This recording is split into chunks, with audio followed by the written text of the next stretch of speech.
Ah, I can see you. Can you hear me? I can hear you now. There you are. There we are, JJ. How are we, mate? Very well. I love the Celtic bit. Oh, I know, mate. That's Kieran's. Brilliant. That's Kieran's tap. How old are the kids now? Oh, man, they're all great. They're 13, 10, and 6. Wow. Yeah, I've had another from Dancing Shoes. Oh, that's brilliant. So how are you? I'm all good. How are you? You looking well? Thank you, and you. And so are you, is your grafting going well? Yes, I'm in the middle of filming at the minute. Hence Brilliant. why I've got the haircut and the beard and all that nonsense. Yeah, so we're filming till May, mate. Yeah, back and forward. It's hard, JJ. It's hard. I know. I've done. It's hard to build up certain atmospheres that aren't there no more, whether you like it or not. You know. That's where we are. And I don't get me wrong. We're doing our bit. We're very aware of it. We're tested a lot every other day. And we're social distancing. We're back to our hotel or wherever we're staying, apartment, and we don't leave. We get back in the car the next day that's sanitized, brought to our costumes that are sanitized again, and we go again. And that's where it is. There's a lot of hard work behind the scenes normally in filming, but there's a extremely very extreme amount of hard work being put in place now, not just by us, by other production companies. I'm sure doing the exact same. I know Barassi are filming at the minute, and they're the exact same in Manchester. So yeah, you know, and there's a lot of stuff going on at the minute. Cobra's going on as well, and they're doing the same, I believe, doing all their tests. So the amount of hard work that's going in at the minute compared to normally just the normal hard work that goes in is a complete different kettle of fish, you know.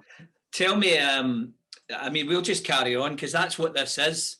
This is just, brilliant. I call it, because you probably don't know this, Packy, but my pals call me Jinky.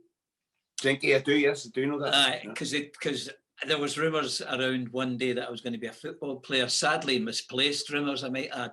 But I mean, so I call it Jinky's Chinwags, and so I mean, you're in great company. I was talking to these are people that you won't know, Packy, but I explained to you earlier that I was only interested in doing interviews with people that I knew.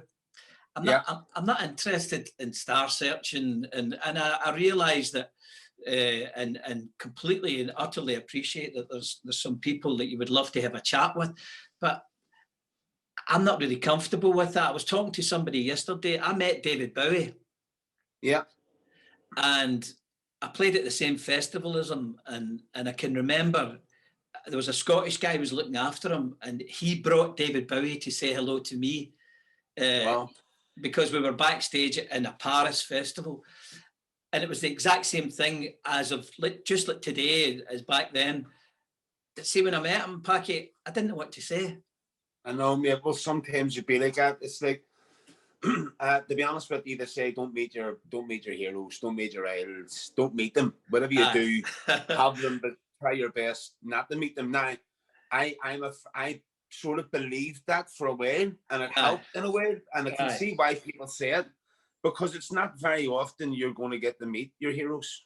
So to give people a bit of peace of mind, they just look, you'll not want to meet your hero because it'll not be your hero, you know. And I've met a few of mine, and they are exactly what I wanted them to be as a person, as I thought they would be, sorry, as I more say, but most importantly, I was what I wanted to be with them. Me, not changing. I didn't adapt. I tell you what, I was out in London years ago, and I done a show. I think it may have been Jimmy Nesbitt comment. One of the lads says to me when we met, doesn't matter who it was we met, but we met a certain person, and I got a bit like that, you know. I didn't know what to say.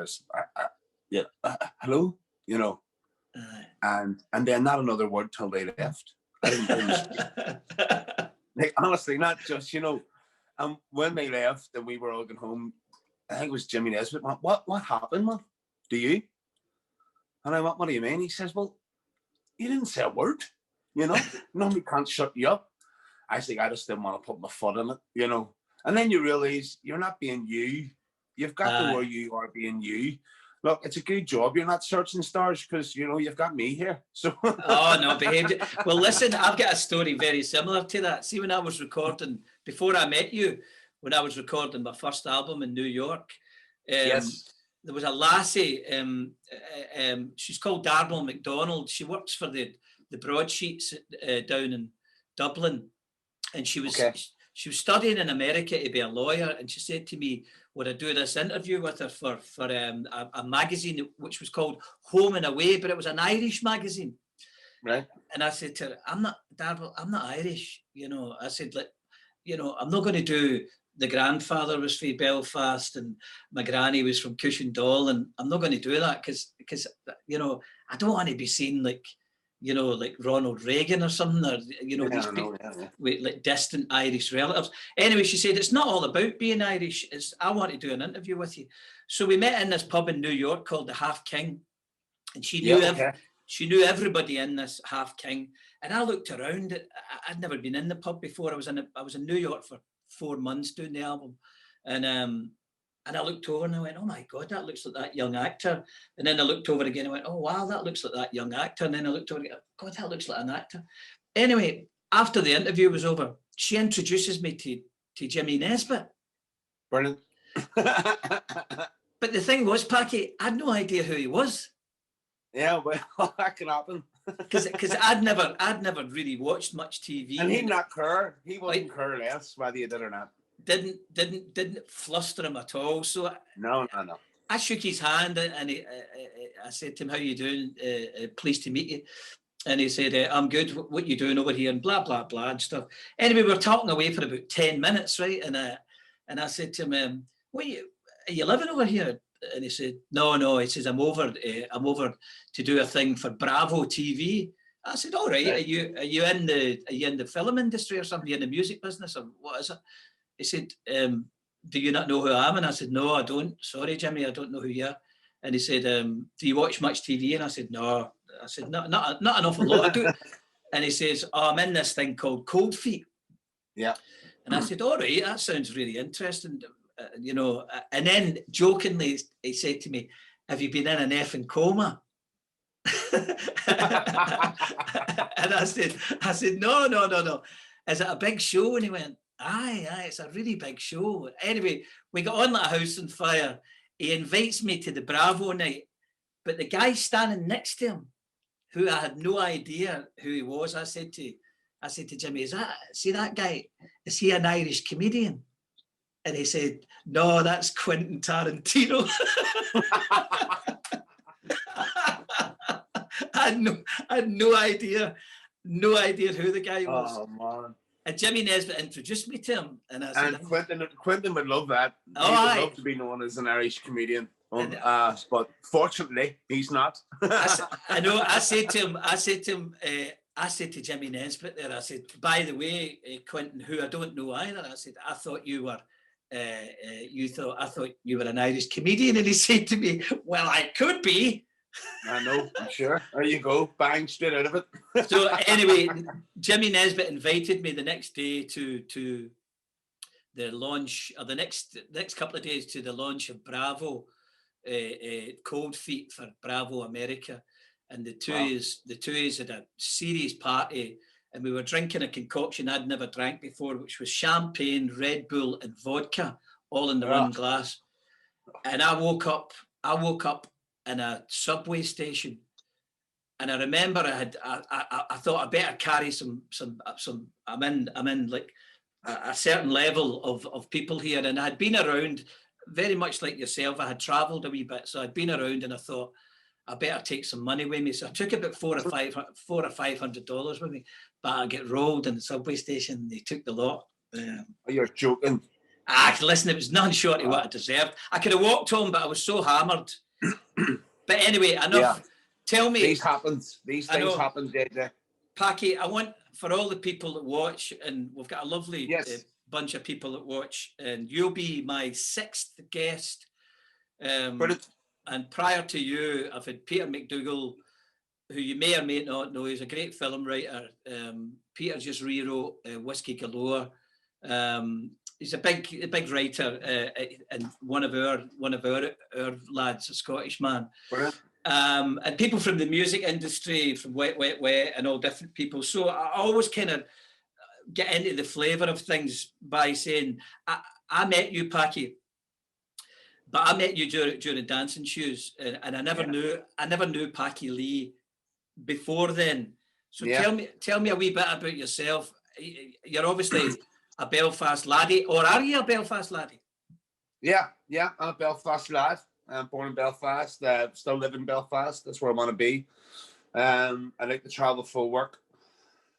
And I'm the guy that was told at school that, you know, I need to be something other than an actor, because there's no way I can make a career out of that, you know. And that wasn't because I wasn't any good. They didn't care, they didn't know. It was because they didn't see opportunity in it, and that anyone leaving the school, as in 99.9% of them, if, you know, they want a career for them. And they, even people doing music, JJ, they would have pushed them to do other things as well as the music. They wouldn't have, you know. What school was it, Packy? What school was it? Was Christian Brothers School, McLean Road, and CBS. So I moved school just before the last year, so that I could get to do drama, and have it on my levels and have it on my my GCSEs and stuff, you know. So I did that. I moved and I did it. And I mean, like, it's weird because last year, just before lockdown, I got invited to one of the schools to talk to these students, which I do a lot. I try my best to remind people that your dreams are your dreams, and no matter what anyone else says, you know, you get on with them. You know, the only people you need to convince is your mom and dad, in my eyes, that you want to do something that you believe in. And then, of course, try and do something where you're not broke. That's a big plus. So, and there's a reason I said that, and I'll get that. But I arrived at the school, and the teacher, there was like 6 or 7 different teachers. All good. How you doing? All good. Can you talk to the students? I had prepared this speech, you know, and I walked in and seen the teacher who told me that it wasn't possible. And all I could remember and all I could think about was it wasn't possible versus it's possible. So I literally says to the kids, look, you just watch Marvel. And they're like, yeah. And I'm like, okay, right, okay. And I'm sure some of you are allowed to watch my show, that's cool. But they were asking questions about The Witcher and what was it like to work with Henry, and oh my God, he's Superman. And I'm like, oh, cool, everything's fine. And I says, look, listen, I had prepared this speech, but when I came in here, I've seen my old teacher. And they're like, oh, no. And he went white. He knew. Oh, wow. And I said, so all I'm going to say is I'm going to keep it very straight. I don't mean to be too straight, but it's going to be fast. He said I couldn't. I said I could. That's it. End of. Where's the tea? And we just got on with it, you know. And that's the truth in it, JJ. Look, listen, sometimes people still tell me it's not possible, you know. Of course. It's not something that you're going to, or nowadays, because the show's big and people see me in other things, and I say things like, that's your limit now, kid. You're coming, you'll be on the slope down soon. And you're going like, these people, like, I mean, these aren't Liam Neeson's, you know, these aren't Daniel Day-Lewis's, these aren't even footballers. These are just normal people that know me as a normal person who, I don't know, are they prepared for me to fall, or are they the people that's making me aware that it is possible to fall? I don't know what they're doing, but it's there. So the reason I mentioned make sure you do something that's financial and beneficial to you, and that's why I came from that point of life, was because I couldn't afford drama school. So I had to work through jobs and try and audition, lyric theatre, the Opera House, the Waterfront, try and get a part in the BBC job, and try and learn as much as I possibly can with the talent around me. And then I worked as a chef in the restaurant for years, and it was great. I loved it. Like, I'd still chef if I had to. You know, that's the type of guy I am. I have my own job. I go to work. I have other businesses and I look after.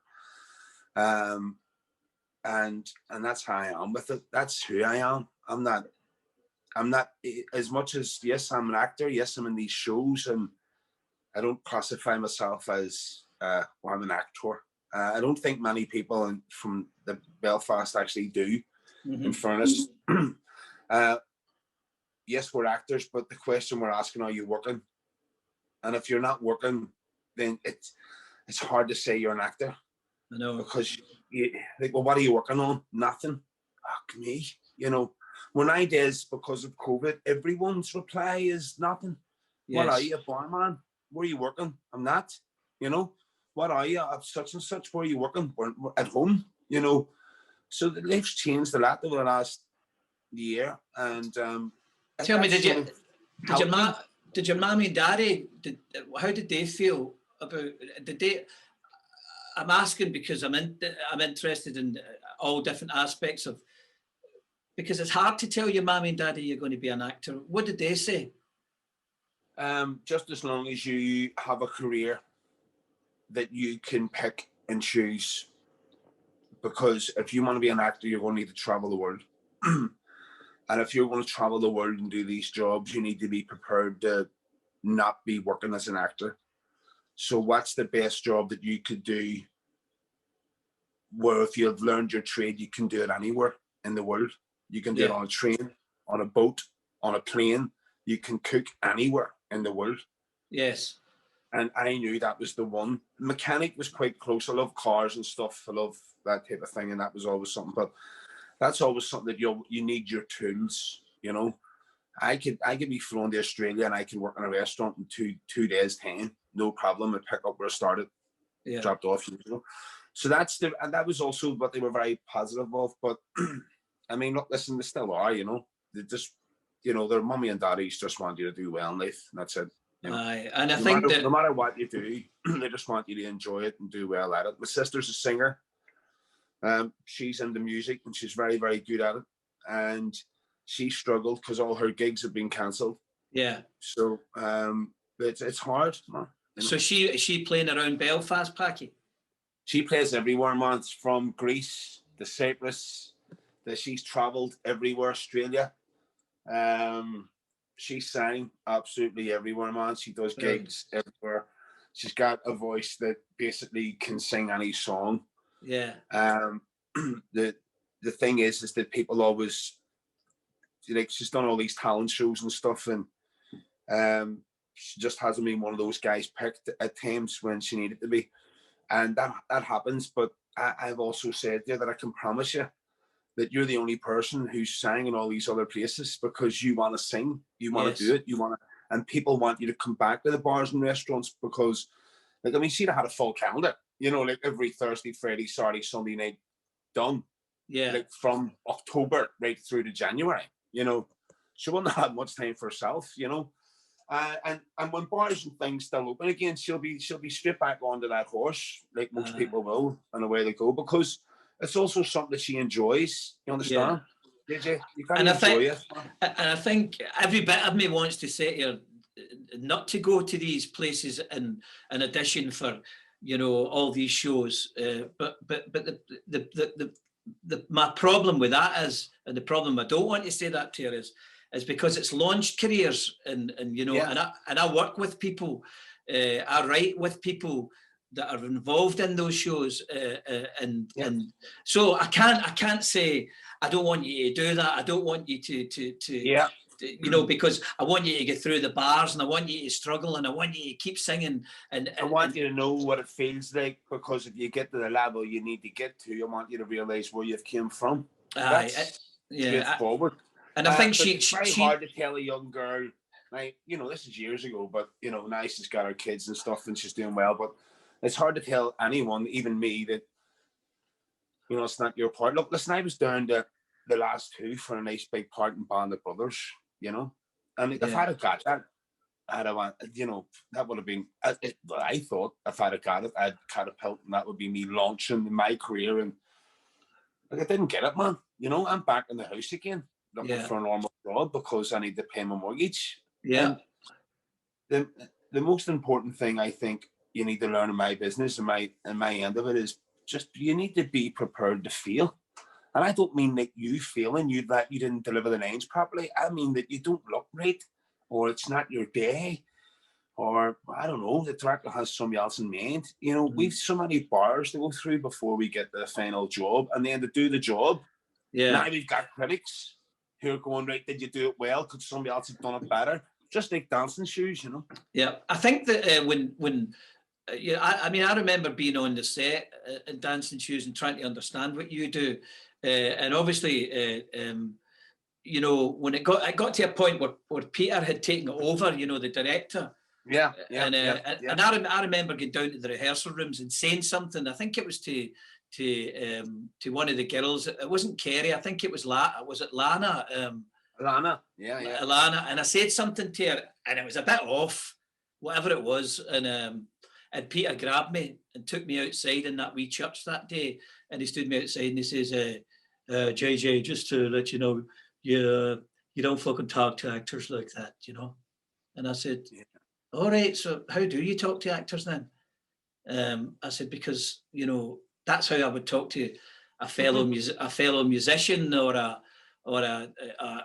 banker, or is there a special way? And I think what he was basically saying to me was, you're out your depth here, son. You know, I mean, I've got a job to do, and I need to work with these people, and you don't know what you're doing. You don't know what you're saying. You're saying it at the wrong time. And I thought, oh wow, that's really interesting. And I remember leaving that day, you know, because I mean, I don't know about you. I mean, I can't speak for anybody else, but I can speak for myself. In the arts and all that, I always take things really personally. Yeah, it's hard not to.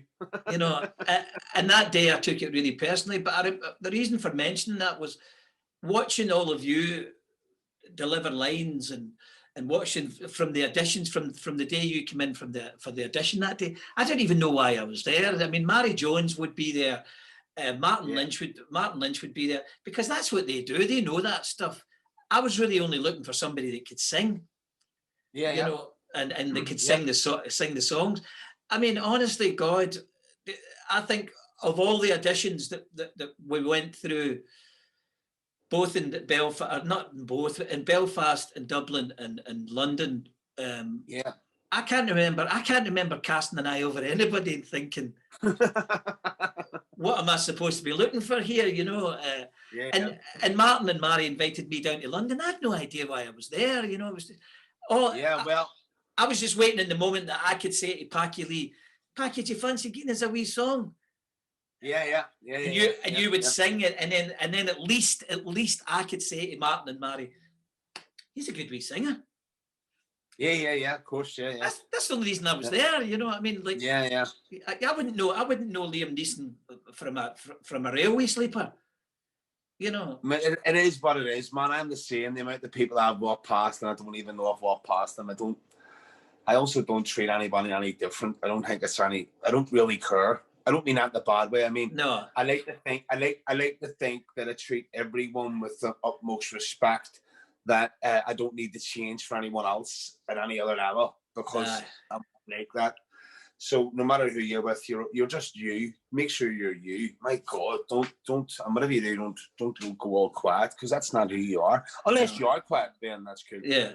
So you went then, Packy. You went from Dancing Shoes, and I'm going to move beyond that, because you and I know, and everybody that knows me knows that I was involved with Dancing Shoes. So I mean, you know, just beyond Dancing Shoes, the first thing I see you in after Dancing Shoes is, which I thought was a brilliant film, was that the movie The Shore. Yeah. Well, I done that because the director Terry came to watch the show. He came to watch Dancing Shoes. Wow. And there was a lot of politics in there with cast and stuff. But long story short, I did it, which was great, of which I told him I would do. Yes. And and it won an Oscar. It did. And wow. I met the guy that wrote it. I met the guy that wrote it. The guy that lives in America.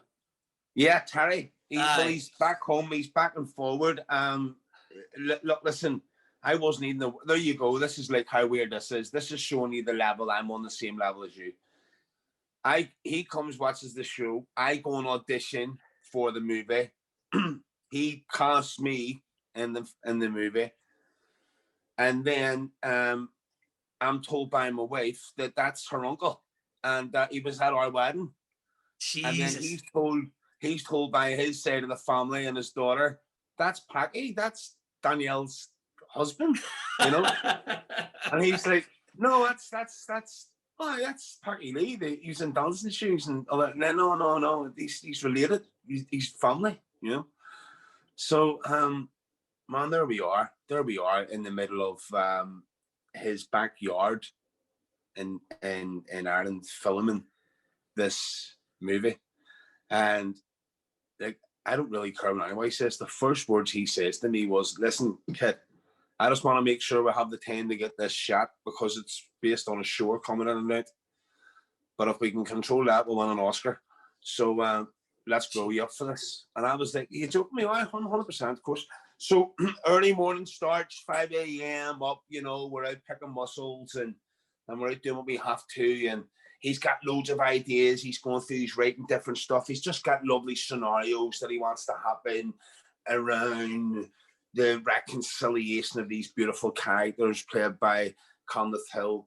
And of course, who was one of the other guys? There was Conleth, there was Kieran Haynes, there was me, and then there was like family, like Terry's family were all in there. Like it was great. We had Lola Ruddy in there. We had Maggie Cronin in there. It's been a while, but yes, and like it's weird, man, because I'd done Dancing Shoes, then I'd done that, then I'd done Chronicles of Long Cash with Martin again. Yeah. And then I'd done I was doing Shoot the Crow in the Opera House again, like straight after each other, which was Owen's play.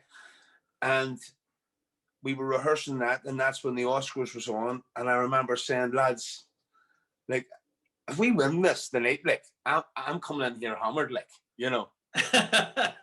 But the problem I have is that we'll not know until 4 a.m, and I'm not going to start drinking to preempt the celebration, because if we don't win, I don't want to be drunk. You know what I mean? There's nothing worse than losing and being drunk. That's just two negatives. You know what I mean? You want to be a winner, and you want to be buzzing, and then you're playing. So 4 a.m, we win, and I'm like, I can't even drink. I've got the car. I need to go back to get the kids from creche. Like, wow, all that went out the window. And then I forgot, because reality kicks in. So I'm bringing the child to creche, and then I'm getting diesel, and then I'm just in reality early morning. And then I arrive at rehearsal, and they all reminded me very quickly that it was a wonderful moment in life, and one that I'll never forget. But yeah, an Oscar, man. There we go. I know. To tell me something, Packy, see, at this stage in your career, have you got an agent at this stage? Oh yeah, I've got an agent at that stage looking after me in London and stuff. And they great. How did you go about that then? So, for instance, again, when you came to Dancing Shoes, did your agent put you forward for that? Yeah. So did you have an agent, so that people understand, Packy Lee? Yeah. You've got that desire from school. You've got that defined attitude that you're saying, I'm going there and I'm going there. How old are you when you get an agent? I was very young, sorry, because I was at it from quite a young age. So I had sort of got management from like 14, right. 15. And then, look, agents are great, you know, they are, because they know you and they'll listen to you. And there comes a time where a football manager and you are great, you're the player, but you just, you know, changes happen for reasons. You know, people don't like complacency of, you know, lackadaisiness. People like new things. New agents are always different for an actor, because they'll be doing different things than what your agent did for you, and they'll put you up for different work. So I've moved a few times, not too many, right? Just in general. But these things happen, JJ. Yeah. You can move because you meet somebody who's introduced you to somebody else who's then convinced you that they have better work lined up for you. And then don't get me wrong, then the work they have got lined up for you, you've got to go through by going, hold on, I want to do this type of stuff. I don't want to do that type of stuff. I've done all that type of stuff, and I turned down that stuff. Yeah. Because I don't enjoy it anymore, or I don't want to play those type of characters or whatever, or I like a challenge. And so you've got to set yourself goals when you're doing that, and the agents sort of got to back them up by putting you in the room. And then it's up to you, JJ, and sometimes it's not that easy, man. So tell me then, Packy, see a young guy at 15, born and raised in Belfast. There isn't tell me, is there an agency in Belfast or Lurgan or Ballymena or Derry or Cushion? Is there an agent somewhere and you can walk through the door? No. Do you need to go to London? What they would have done is came to watch one of your shows. You invite them to watch a show, and they'd come and watch it. Yeah, if they're around afterwards, happy days, great. So when you say they'll come to watch the show, they come from where? Do they come from London to watch the show? Depends where you've invited them from. Now if you're in London, great, you can attack London agents. You know what I mean? But I got to London because of my Irish agent, and I want to respect that by keeping my Irish agent. Brilliant. And then that stayed on for a while, and then my Irish agent told me that it was better for me to go abroad even further. I've done that, and now I've got and my agents are in London. That's where they've been, and that's where they are at the minute, which is cool. Great. But yeah. So tell me then, you've got your part in the show. So we've gone that far. We've gone through school, and you obviously your sister and there's a sister and your mum and dad are delighted for you. Yeah. So you've done the show. What's next after the show? What happens after that? After the show, believe it or not, was a massive change. We did dancing shoes again. That's right. The Opera House assistant artistic director came to me and met me at the and asked me to meet him upstairs and said, look, we believe you've always wanted to do panto here in the Opera House. I said, from a young boy, it's been a big thing. It's something personal. Don't want to go into it, but yes, definitely. I've done pantos everywhere else, but the Opera House would be a great moment to say, look, listen, great. And that was where I was at that stage in my life. Sure. And I had no money. Yeah. Because we weren't paid much money for anything, and even, we know all this with the show and all these movies. These are low budget movies. That's what's great about winning an award, is that we done it with very little money, and everyone put as much time and effort into they would have done with a Hollywood blockbuster. You understand? Yeah. Well, I know, so, I can tell you the lights in this house are not on because of the money that I made from dancing shoes. Well, there you go. 100%. Yeah. Well, mine's are certainly not on.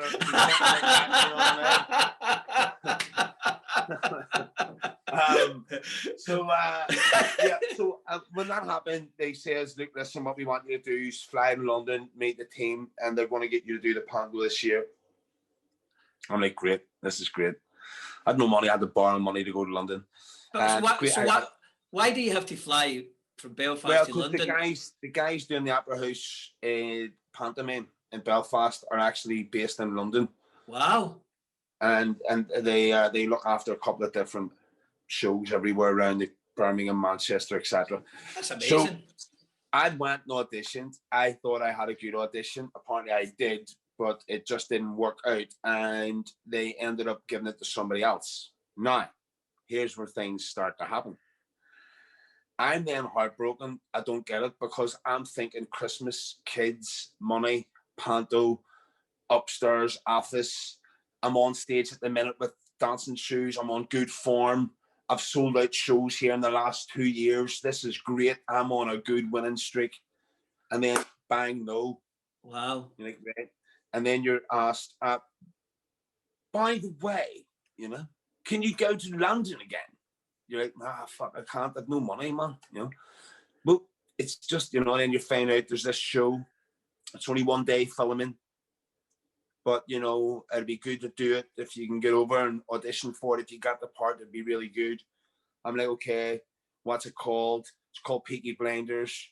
I'm like, okay, what's the crack with it? Oh, it's a brand new show. Nobody knows anything. They just want you to go, you know. Look, I've no money, so I done self-tape and sent it over. And thanks to Shaheen Beg, who cast it, and Atto, they cast me as Johnny Dogs. And that 1 day has turned into a 10-year contract. That's incredible, man. That is absolutely. And listen, I'm a big believer in fate and destiny, and what's for you won't go by you.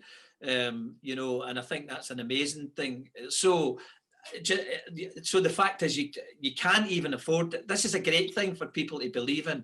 You can't afford to go to London and you sell. No, you send your tape over. It's yes, just, but then when I sent the tape over, that says, look, we're really interested. We need to cast this part, and can you come over? And my agent said, look, listen, I think it's worth the flight over, and if you get the job, it's going to pay you back the flight money for both flights over the last few days. Yeah. And I'm like, you know what? Okay. So then I scrumpled up. No, I had to get a certain flight at 6 in the morning, or 6:14, 6:15. It was an early morning, like, man, because I needed the red eye, because that was the cheapest flight. Absolutely. And then I waited all day, and then I was in there all day, and then I seen for a bit with Otto, and then I had to wait until the last flight, because that's the cheapest flight again. And I had to fly in to Stansted, get to London, and then I had to fly out from Heathrow. So I had different trains to get at different times, and making sure that I wasn't getting the express, because that's £8 dearer than the normal one, and I don't need to be. I've got time, and you know. That's so. And all of a sudden, yeah, you get the job. But then when I got the job, I literally only got it for the day's filming. You know, they didn't say, by the way, this is a big contract. Nobody knew. Each year's just growing. You know what? Like, it's not as if, like, in America, they would go, okay, so we've got this show. We're going to give you 3-year options on it. We want to hold you for 3 years. We want to get it out there. And if it doesn't work, they'll release you. And if it does work, they've got you. They're looking after you. And as much as we love that the BBC can't work like that. We can't work like that at times, because we don't know how we're doing that. And yes, they can maybe with a certain amount of people, but certainly not with all the cast. Like, I was just one of the guys, you know, just one of the cast members. Yeah. And thanks to Stephen and the rest of the guys and the BBC, that they've kept me on, and they've helped me build this beautiful, beautiful character. I really enjoy playing him very much. He's different, you know. It's amazing, because you watch. I mean, I certainly watch. And there's obviously a wee element of, I know Packy. I mean, I don't, you know, I'm not a Christmas card pal, but I know you, and you think, you know, that's an amazing thing, because even at the same point, I was watching Kerry when Kerry got the Coronation Street job, and I'm thinking, God, this Dancing Shoes is, you know, Mary Jones, I mean, I remember the first day I met Mary Jones. I was so excited, because this wee guy from Scotland has this idea about writing a musical about George Best. And at that point, I had the idea for like 6 years, Packy, before I meet Mary and Martin. In fact, Martin wasn't even involved in it. That was Mary's. Right. Yeah. It was. I had met Mary Jones through Big Nicky Scott, the big bass player. Yes. And that came in a roundabout way through Gilbert O'Sullivan, the singer and songwriter, and he had been coming to play in Belfast. He introduces me to Nicky Scott. I tell Nicky Scott that I'm working on this bunch of songs for a musical. I found this guy that's going to help me with the music, Pat Gribben, and then he said, oh, I've been doing this thing on TV with Mary Jones, and the exact same thing as we were talking about earlier. I said to him, who's Mary Jones?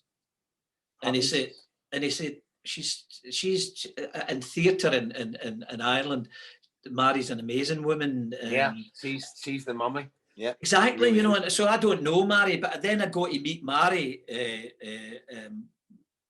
Pat sends her a CD of some of the stuff that we've been recording in his house. You know, lyrics that I'd been sitting on for ages, you know, and then before we know it,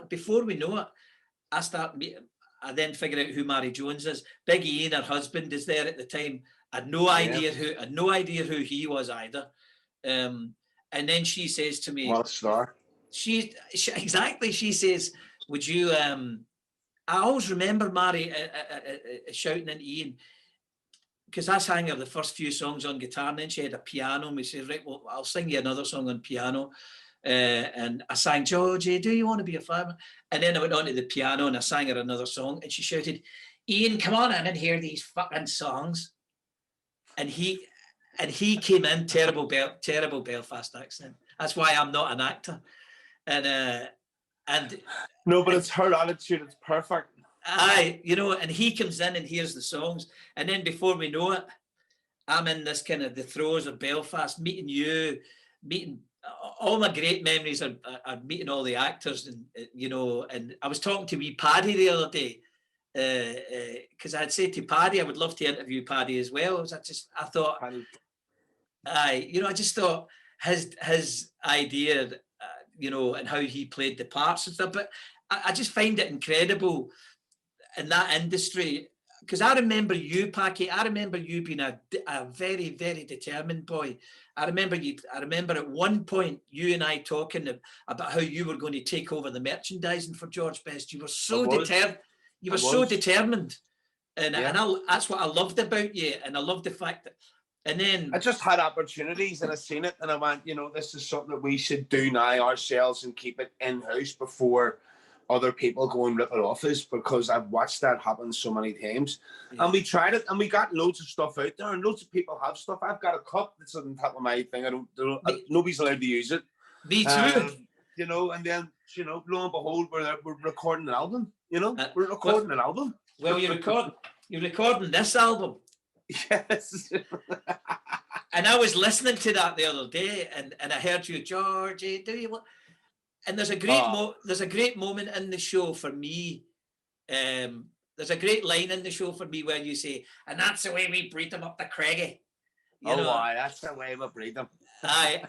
And there's something, but see, my young brother will love watching this. He's a great kid. He came over with his partner, his wife, his partner actually, and the two of them came to watch the show. And you know, they're lasting. And my young brother and I still talk about this to this day, because you know my other wee brother Thomas. That's right. Yes. But this is the youngest boy, Mark. Him and I refer to one another. We talk about dancing shoes. He'll look at me and go, "It's not even a proper dinner." It's not even a proper dinner. And you said, and we love that. It's just leaves and stuff. What a great memory, you know. And it's brilliant to see. It's brilliant to see you going on. So tell me, you're that's an incredible thing to have. See when you get the job, Packy, do you know these other great actors like that big Tom? What's his name? The big London boy that played the Jewish guy in it. Oh, Tom Hardy. They're terrible. I don't even know the actors' names. Yeah, 100%.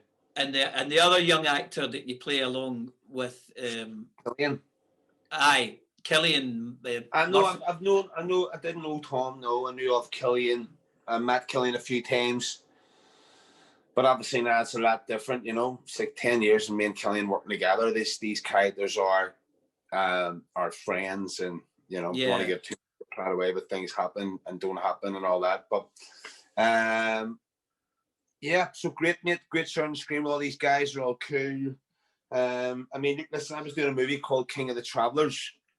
Yes. And the reason why I was able to deliver the character with such conviction was because, and I think that's why Otto maybe bought into it and enjoyed me doing that, is because I was working with a lot of travellers back home on a movie, and I had literally, I embroiled all that, and I'm from a travelling background, and never had the use of doing that before. You know what I mean?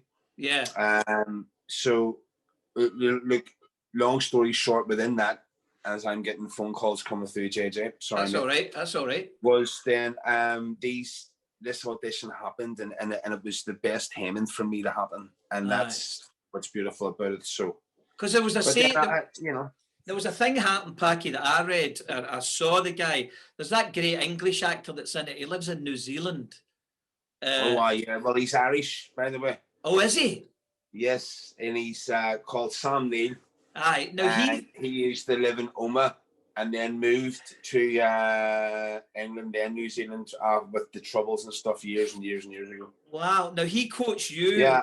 He quoted you, and I saw something on. He was being interviewed one time, and he said that Packy Lee was informing me about how travellers behaved, and they gave me an understanding of how I should. And I thought, Christ, we Packy's on the show telling them all what to do. No, I had these. They would have just asked. Like, there's certain things that happened last year, and they would have just went, you know, what's your thoughts, or what do you think that stage is, or do we think this is right? Like, silly things, but yes, that's true. Look, I also read Sam was late coming, and they wanted to hear that character read in a Belfast accent. Wow. So I did the read through for Sam. Right. And read the lines, and then done my own wee part. And they were like, goodness me, right? It's a bit weird, this guy. And then at that stage, then I realised, obviously, this is going to be a very good script because there's a lot in it, you know. And I enjoyed working with them. But listen, man, it's Stephen Nate, and it's that company, Karn, and everyone else involved. I'd do anything for them. Brilliant. And that's not because the show and stuff, and all, because it's a big TV show. It's because I trust them like 1,000,000%. I buy into their story 1,000,000%. If Stephen says he's going to do something, he will do it, you know. Wow.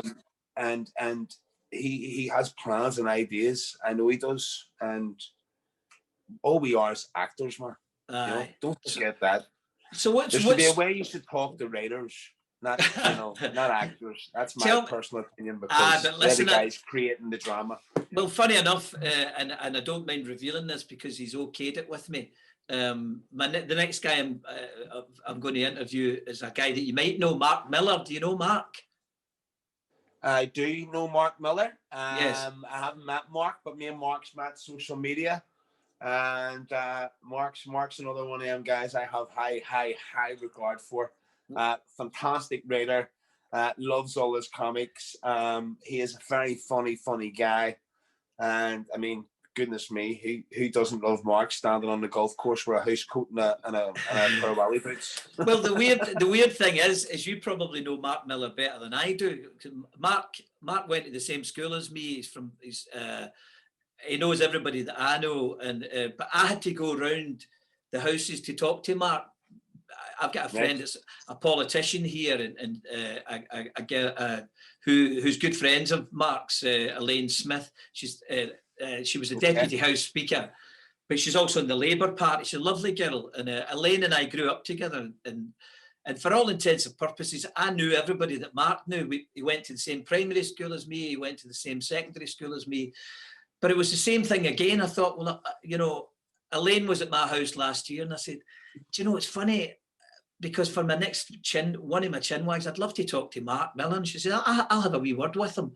So she's had a wee word with him. And then just a few weeks ago, because of the pandemic and things weren't happening, I thought, I'm just going to send Mark a wee message and say, look, Mark, would you be up for chatting to me? But it's the same thing again, Packy. I can chat to Mark about things. We can chat about the school. We can chat about the secondary school. We can chat about Coatbridge, where we're both from. I don't have to try and second guess or ask him daft questions, you know, and I don't mean that facetiously. I just mean irrelevant questions that don't mean anything. I mean, when I ask, he's a very special talent, man. Very special. He's unique. He's different. I'd love to work for this guy. I think his creativity is crazy. Wow. And that's what we need. We need this, JJ. Like If not, we're running out of stuff to watch in lockdown. You know. I know. But the writers are creating everything from it and taking it and putting it in pages and still doing all their stuff and setting it all out because they always sit in a room on their own. They're always in isolation. Nothing's changed for the writers. I thought it'd be great to do a TV series on writers just leaving the house going, where the fuck is everybody? You know, and then meet another writer. And what the fuck, what's happening? And then you meet another girl. And they're like, Jesus, well, at least there's a few of us around. What's the crack? What do you do? I'm a writer. Fuck, you're a writer as well. Are we all writers? And it's funny because see, talking about watching stuff, the favourite thing that I'm watching at the minute is, and it's only one episode, and it's the only episode that I really like, and I love this guy. See Peter Kay's Car Share.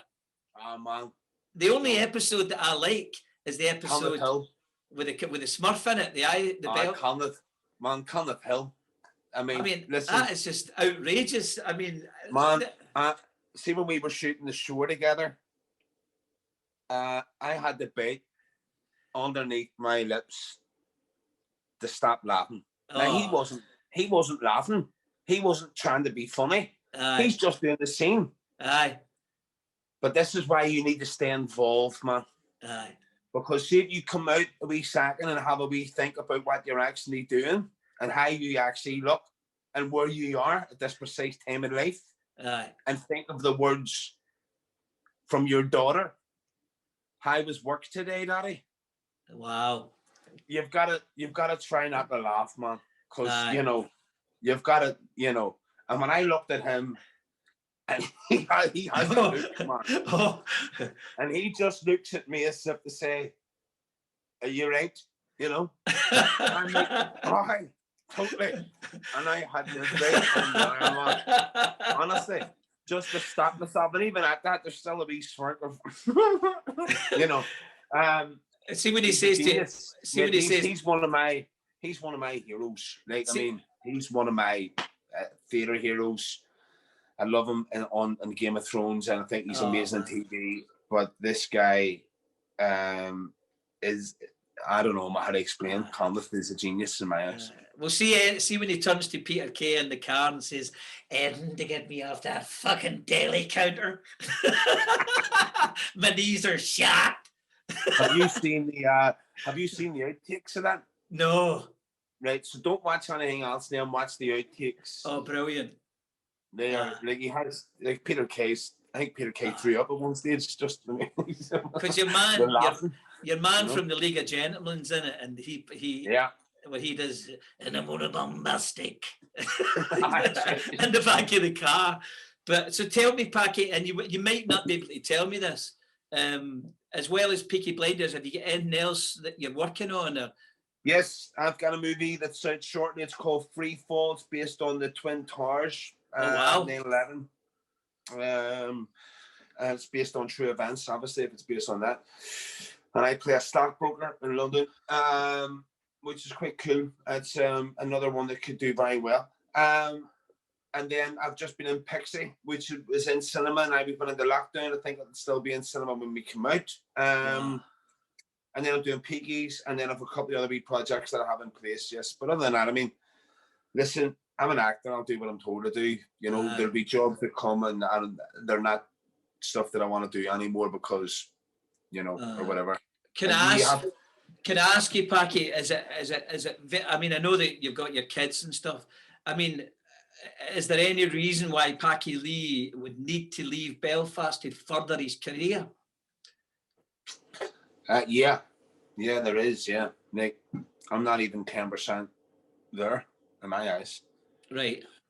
So I think for me to do that, I'm going to have to make sure that I do still venture out and travel out. There's nothing wrong with Tasmania, Australia, Hong Kong, New York. I've been to all these places before. I'll gladly do them all again. And I love traveling. I love being out. And what about like somebody like a Jimmy Nesbitt? And I didn't get to know Jimmy well. We exchanged telephone numbers. Listen, Packy, I know he's... No, Jimmy's good. Jimmy's great. Jimmy's in a new show at the minute called Broadlands. He's brilliant. JJ He's very good at what he does. He's an absolute superstar. That's Jimmy. It's Jimmy's superstar. But like Jimmy Nesbitt, Packy, who's a Ballymena man or around there, and he has to leave and go to London to live. I mean, can you ever see you up sticks and moving? It's a bit different. He went to London because he knew that was the right choice for him to make at the time. He drama school and stuff. I couldn't, so I went to London with work and went into the West End International playing good roles. And because things have moved on and because flights are so very quick and fast now and, you know, sort of meant to be affordable, it was easy and it was cheaper for me to live at home, buy property at home, grow up at home, have a family at home, and then travel out to wherever I need to be. Nowhere, anywhere in the rule book, if there is such a thing, does it say for you to succeed in life, you need to live in London or New York. Right. Like, I mean, you try and tell that to everybody else who's living around the world. Hold on, we second, JJ. There's people coming from all around the world here to get us. There's a big difference. So when you believe you don't need to travel and you have an agent who knows you will travel, so he'll put you up for that work, then I'm all right, mate, you know. See, I mean, like you know, like Pat Gribbon and me as a young guy. I mean, I moved to Canada for music in America, but that's why I was asking, Packy, because we had no option. You had to go to London. That's the difference, JJ.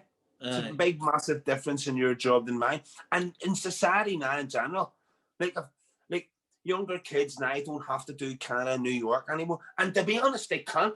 Everything now at the minute for the next year anyway is all Zooming. Aye. You know, we're not going to be able to go to live gigs for a while. If they are, we have to be social distanced. And, you know, there's a lot of things that changed.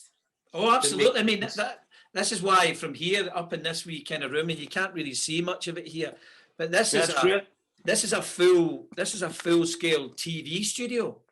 Oh man, I've turned mine into what they say, like a little mini bar. Oh, that's great. That's brilliant. Yeah. And then a little gym at the back, you know, dealing with training. That's brilliant. And I mean, I came up here. Don't train with a beer in me. I came up here. I came up here with 10 litres of paint, you know, and then before I know it, I've got guys that live in the eaves. I've got a sound man. I've got 2 cameramen. It's unbelievable. Wow. I mean, once, you know, I'll show you the show. It's called Live in the Loft at Susan's house, and I've spoken to people that because I wanted this to be right. I've spoken to people. The guests that I've got, guests that you would love, like Jackie McNamara. Jackie's coming onto the show. Speaking of which, I think I'm right in thinking and I'm sure I'm right about this. I took a friend of mine who's a guy called Des Dillon, who's a brilliant writer, and Des had a very successful play over here called Singing He's No a Billy, I'm a Tim. That's right, yeah. And Des and I are good friends. Again, we're from the same hometown. But I took Des to Derry, and we put the play on in Derry with David Latimer, who's the first Presbyterian minister. Anyway, I was speaking to a few different people, and Des had never been up the Falls Road all the times that he had been to Ireland. And I said, I'll take you up the Falls Road, and I'll take you up the Shankill as well. Now, we went into a restaurant, and did you not have a restaurant with wee Niall at the time? No. He had the restaurant. I worked in the restaurant. I worked in the restaurant as a chef. He owned it. Right, because we were in it. Yeah. Fulcher. Very nice. Yeah. Very small, nice. Cute. Yeah. Still there. Brilliant. That's brilliant. Is it still there? Is it? Yeah. So we were in that, and I remember taking Des, and I mean, whenever you've got a minute, you should look Des up. He's a phenomenal writer, absolutely phenomenal. Yes, I know. Sure, I know the show as well. Show.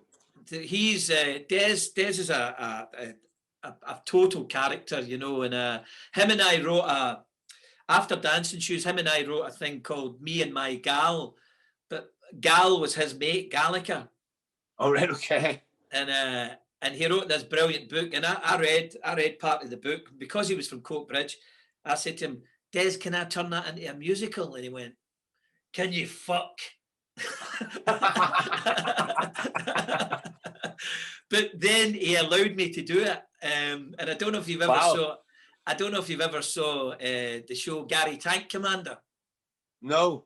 It's an interesting show. Okay.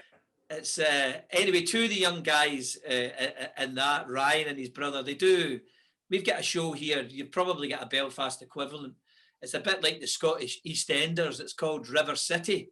Yes, I do know River City. Sure, I used to watch it when I was in Scotland. I lived there for a year. Oh, did you? Yes, right on the Citizens Theatre for a few months and all that, you know. And I used to live up in Paisley, and yeah, a bit crazy. Yeah. Oh, I didn't know you were at the Citizens. You would know people. You would know people. I done all that before dancing shoes. Yeah. Brilliant. But listen, good fun, man. So the future's looking good, and you're happy, and everything's all right for you. All good. Family's healthy. Family's well. I'm in the middle of filming at the minute, so I can't really say too much on that. But no. God bless the work, JJ. God bless the work. I know. You know? Well, listen, I won't keep you any longer because I know you've got calls coming in. No, man, you've no idea. I've like 16 missed calls, 3 text messages, and a couple of emails I think have come in. Well, good. But well, listen, I don't mind. They know I'm busy. I told them that they annoy me. It's all cool. But they'll still annoy me. It's all right. Exactly. So tell me quickly before you go, have you been watching the hoops? I have, yes. The football's been hard at the minute, man, for Liverpool and Celtic. But you know what? It is what it is. I'm going to say something, and I'm going to be completely honest. It's from the heart. Whether you like it or not, yes, it shows every single person in the world that our club is built on passion. And if you don't bring passion, and I mean real, heart-wrenching, gut-feeling passion till the pitch, then I can tell you now, we're not going to do it. And the players are great. They're really great. But Liverpool and Celtic especially, the fans are passion. Yes. And we are the passion that's missing from the club at the minute. We are the passion to remind them that they're doing good, that they're doing well, that they didn't win that tackle, but that's fine. Get up and get the next one and attack it because we're behind you. Like, not just 11 men and a ball. There's a whole entire country, world behind you. People from China, New York, you name it, they're behind you. And it's hard for these footballers because they're used to that energy, they're used to that passion, and it's missing. Yes, it's missing from Celtic. It's been missing from a lot of the clubs at the minute. I miss it in Anfield at the minute. I know the players certainly miss it. I know all the footballers miss the fans, but there's something special about Anfield and Parkhead when it comes to passion. I think there's another call coming in. I suppose it's it's a wee bit like Packy Lee and walking into the Opera House and not having a sinner in there. Hard. How you meant to do that? Yeah. How you meant to feel that joke's finished or that moment's finished, we move on to the next. How you meant to know when to deliver that line. You'd be as well just doing it in the guys on your own. Hard. It's and impossible. These boys are struggling, you know. And don't get me wrong, Liverpool's playing great and all that. I know Rangers are on a really good roll at the minute, but you've got to turn around. You've got to say to yourself, right, but why? And I can promise you, there's passion there and there's belief. And Celtic have had things happen, and it was very hard last season. You know what I mean? It was very hard, but getting there was great. And Brownie himself has as much passion in one man that a whole country could have. So I don't want you to get me wrong on this. I'm trying to explain that the passion of belief to build the passion that they have, and I just think Celtic's missing at the minute. And I have great belief and strength that they will be back to where they belong very soon. And it also shows that we can't be complacent, and and there is no runaway on the league. Well, there is now, obviously, with Rangers, but that's changing again. I know. Like, how good is football? I just love football. I love competition. I love boxing. I love when a fighter gets beat and gets up and wins. There's something about that. Like, I like him more. If he hasn't lost a fight in 18 fights, fuck him. Fuck him. You know, versus the wee man that's lost one fight in 18. That's but, right. you know, he's only won one of them, and, you know, he's drawn 6. Come on, wee man. You know, we're there for you. There's something about it, you know. Well, I don't know what that is. There's a wee guy. There's a wee guy in Belfast. When I lived there, and when I knew you, and when I was getting to know you, there's a wee guy that came in from Russia. A wee guy called Edgar Vuskas. Yes. Edgar's a lovely wee laddie, and because of that, a guy called Danny McGrinder, I became Edward's corner man because I was training up there. And so I was in the corner, so I was doing his gum shields and all that stuff. Wow. I've never been so nervous in all my life of working with a boy. And Danny's saying to me, get some water. And I'm saying, right, Edgar, I don't know what to say to you, but you just need to keep punching. And he's just looking at me. He's only about 14 or 15 at the time. And he's looking at me as if to go, what the fuck do you know? Just get my gum shield. Anyway, listen, I'll let you go. It was lovely speaking to you. And you, mate. You're looking well. I'm delighted with that. You seem happy, which is great. Hopefully the next time we see each other, we'll be over a shandy. Absolutely. Nice. We'll go down. We'll go up to what do you call it? The Gaelic club up in where my wee brother goes. Can never remember the name of it. There's that many here, and that depends where you are. Go to the money. You've got St. Gall's, St. John's. He's up where Pat is, up by the zoo, up at the high. Oh, St. Enda's. Yeah. We'll go and have a beer in St. Enda's, or you can take me to. You can take us to. My wife used to be the secretary up there at that school. Yeah. Oh well, she'll know on the Gaelic speaking school. Yeah. So my whole family's fluent. All the kids are all fluent Irish speakers. That's amazing, Packy. I know, mate. They're teaching me everything. And on that note, I may get to them, make sure they get their lunch and stuff. But listen, great to see you, and I hope one day we'll meet up soon, Packy. We will, JJ. I promise. I'll get these 18 missed calls sorted, and I'll speak to you soon. All right, pal. Listen, take care of yourself. See you later, JJ. All the best. Bye, pal. Bye.